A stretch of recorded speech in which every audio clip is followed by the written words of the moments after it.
melawai. Saudara, darurat TPA, pemerintah Kabupaten Jember, Jawa Timur menggerakkan pilah sampah dari sumbernya sebagai langkah strategis menekan volume limbah yang masuk ke tempat pembuangan akhir. Sementara di Solo, Jawa Tengah, siswa SMP belajar memilah dan mengumpulkan sampah untuk donasi kegiatan sekolah.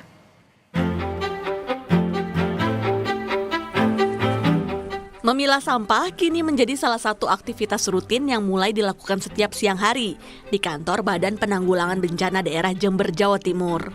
Sampah tersebut berasal dari setiap karyawan seperti sampah bungkus makanan dan minuman, sampah alat tulis kantor, maupun ragam sampah lainnya dari setiap ruangan kerja. Sampah dipisahkan dalam kategori yakni sampah organik mudah terurai, sampah anorganik yang bernilai ekonomis, dan sampah residu. Serta sampah cair berasal dari sisa air minum ke wadah yang telah disiapkan. Pemilahan sampah ini untuk memudahkan proses daur ulang dan menekan beban tampung di tempat pembuangan akhir. Gerakan memilah sampah bukanlah hal yang mempersulit aktivitas, tetapi menjadi sebuah tantangan untuk menjadikan lingkungan yang bersih dan sehat dan sebuah kebutuhan bagi karyawan. Kita inisiasi dan kemudian kita laksanakan pemilahan sampah dari konsumsi kita sehari-hari.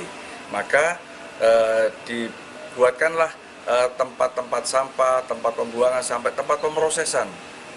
Yang itu nanti ujung akhirnya adalah untuk sampah organik itu tentu saja akan kita buang di tempat yang sudah kita siapkan. Yang sampah anorganik itu nanti kita buat untuk hal-hal yang berkaitan dengan daur ulang.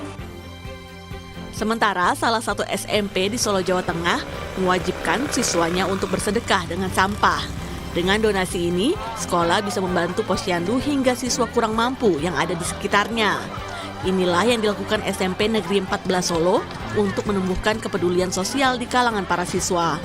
Siswa diminta untuk mengumpulkan sampah non-organik yang bernilai jual. Di satu sisi, siswa diajari untuk bersedekah sekaligus belajar memilah sampah. Sampah yang dipilah di rumah kemudian dibawa ke sekolah. Di sini nantinya akan dipilah lagi sesuai jenis dan nilai jual. Nah, ketika mereka sudah diajari di sekolah, diharapkan di rumah hal ini diterapkan. Jadi anak-anak di rumah juga memilah sampah. Nah, kelanjutannya adalah program Jarik Kampuh ini, ajar becik sedekah sampah ampuh.